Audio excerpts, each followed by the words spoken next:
don't know how many of you follow closely Ohio politics.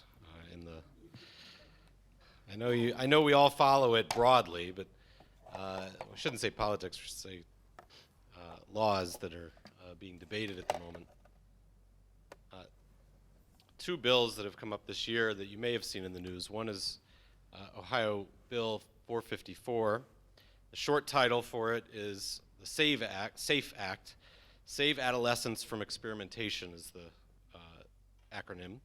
The longer title is, it is being enacted to enact sections of the revised code of the law to prohibit certain procedures to alter a minor child's sex and to designate this act as the Save Adolescents from Experimentation Act. The second is the Save Women's Sports Act, HB 61, or also called HB 151. It's the Ohio high school, it's the act that says that transgender women in particular shouldn't be playing sports with women's teams. The Ohio High School Athletic Association, the NCAA, the National Junior College Athletic Association, all have policies that actually have addressed this already, but the House bill in our state, if passed, would overrule all of those entities by not considering the level of testosterone that a player has, but rather by banning transgender girls and women from playing women's sports altogether. So I mentioned these two pieces of legislation first because I think we should be aware of them because they're coming up in our state house. But secondly, because they deserve, I think, some of our attention, because some of us might read these or hear about them in a 1-minute clip on the news and already have our mind made up, and perhaps, if I'm guessing, knowing the history of this congregation, many of us might say, well, that's just ridiculous, and leave it at that. But I think they need more of our time, because I don't think, even if we've made up our mind about what it means to accept the LGBTQ community, and particularly the transgender community, I don't know that we should just presume that it's a black and white issue that other people are going to accept easily. The Reform Movement's been doing a lot of work on this for almost a decade now, in part because a major wing of our movement are 15 summer camps that house thousands of children and put them into gendered spaces to sleep for up to 7 weeks at a time. And so this was a very real issue for the Reform Movement early on, because they had to figure out, what do we do when a 12-year-old says that they are one gender and we're going to assign them to a cabin? We don't have any non-gendered cabins. And so we've been working on this for a long time, long before there were laws and long before even there was marriage equality. One parent within our movement shared the following about what it felt like to journey with their child through transition. He wrote, "Adjustment, adjustment, adjustment. It's such a mind-altering experience of understanding and accepting the level of gender change. It just requires a lot of internal adjustments. Acceptance, understanding has to be adjusted, relating and working through my own issues of confusion, of connection, and finding how to be with my child that works for both of us." And that's the parent. So my first thought is that perhaps we have to have some patience so that the entirety of the community can adjust.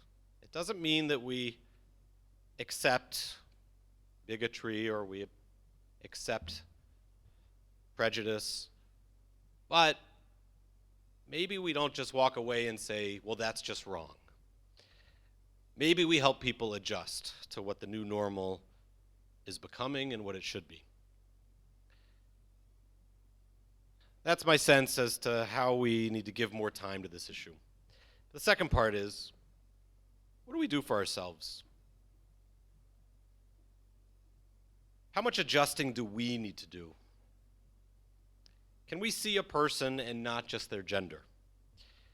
In the testimony just about a month ago, before the Ohio State House, a little bit of a celebrity came to speak. Amy Schneider, a woman born in Dayton, Ohio, who's now a millionaire because she's won Jeopardy. And I encourage you to go listen to her testimony. Watch it on YouTube. It's been clipped already, and you can catch the whole piece. It's not very long. I'll read to you what she said. I think it's fitting and moving. She spoke to our representatives. My life is going great right now, like beyond my wildest dreams great. I won $1 million on Jeopardy. I've become a minor celebrity, flown all over the country, visited the White House, and most of all, this May, I married the love of my life, Genevieve. And yet, if all those things remain just as they are now, and the only thing that changed was that I was told that I could no longer access hormone therapy, I don't know that I could go on living. And I hoped that I would, and I'd hoped that I'd find a way to do it, but I really believe that I might not survive.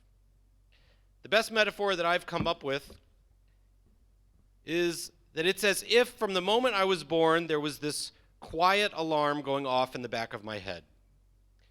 You know, the type that says, danger, danger, clang, clang, clang all the time. And that after decades of living with that agony ringing in my head, I came out as trans and I began receiving gender-affirming care. And for the first time in my life, that alarm went silent. And I knew peace and quiet for the first time. Because she was on Jeopardy and on our TVs, and because she won, which means she must be brilliant, maybe because she got the title winner itself, we don't see her gender, we see her accolades. This week, the Torah portion that Ken or Kathy is going to share, it's the end of one of the great stories, but in itself, it is its own story. It is the end of the Jacob and Esau relationship. Two brothers who, from the very beginning, even in the womb, don't get along. I want to share it with you in light of this idea that perhaps identity, we say gender identity because that's where we are in history right now. But perhaps just changing identities is nothing new. And perhaps the Torah actually addressed it thousands of years ago. It just didn't talk about a person who was changing genders. So here's the Torah portion. Jacob has already run away from Esau. They've made their own lives. They're adults now. Looking up, Jacob saw Esau coming, 400 people with Esau. And so Jacob divided the children among the women, putting Rachel and Joseph, we would say his favorites, last. He himself went on ahead and planned to greet his brother. We interpret this to mean Jacob was scared out of his mind. Jacob's got his whole family. He stole his brother's birthright. That's written in the text. He sees his brother coming with 400 people, and Jacob says, everybody hide, get back over there. I'm going to go in front, put the favorites in the very, very back, and I'll go greet my brother. Jacob bows 7 times on his way to see his brother Esau. The text says, Esau ran to greet him. Esau hugged him. Esau fell on his neck and kissed his brother, and they cried together. Turns out, if we believe Esau, we believe the way the Torah is written, Esau wasn't there to hurt his brother at all. But Jacob thought he was. Jacob screams out to Esau, I've brought you a gift, and he shows him all the people that he has gathered, all of his wealth. And here we get this interesting play with the Hebrew. Esau says, Yesh li Rav. It's pretty simple Hebrew. doesn't mean rabbi. It means I have enough. I'm okay. I don't need anything. Let what's yours be yours. Let what's mine be mine. Jacob insists, though, I pray, brother, that you accept this gift from me, because to see your face now is like seeing the face of God. You have to take this gift. For God has favored me, and here's where we have to believe that there's incredible poetry and depth to the Torah. Those simple words that Esau said, Yesh li rav, I have enough, brother. Jacob responds, Yesh li kol, but I have everything. We believe this was Jacob's way of saying, remember, I stole your birthright. You might have a lot now, but I actually got everything you could ever want. So let me, the one who got it right, the one who has the birthright, give something to you. At that point, Esau says, let us go on our journey together, and I will walk at your pace. We believe this was meant because Jacob had lots of children and cattle with him, and so he was moving at a slower pace. And Esau, out of, we would say, perhaps kindness, says, let's go together. But Jacob says, no, you go on ahead. I'll travel slowly. I'll go at the pace of the cattle and the pace of the children until I go to the land of Seir where you're going. So Esau goes on his way, and Jacob turns the other direction. And he goes, without Esau knowing, to a place called Sukkot. He builds a house for him, makes stalls for his cattle, and that is where we get the term sukkah, a place that is a shelter. Jacob claims that in seeing his brother, he's seen God's face, and yet he acts the exact opposite. Esau embraces his brother. He says, I'm fine. I've got everything I need. Jacob says, not possible. Because I have everything and you don't have everything I have. And if we ask ourselves, who's afraid? It's the one who thinks he has everything, and not the one who says, I'm fine. What would the story be like if Jacob had seen Esau for who he was and simply accepted the fact that Esau said, I'm good. This is who I am. I've come to terms with everything. I don't hate you. I love you. Let's walk together. I'll even slow down. And I'll go through life with you at your pace. Jacob can't handle it. He doesn't trust that someone whom he judges to have less than him, who's different than him, would not be envious of him. From a story that starts with two brothers with vastly different identities, we're told. It seems to me Jacob's the one who's uncomfortable. Esau's the one who finds himself. Esau's the one who figures out what it means to be a part of people's lives, to be who he is.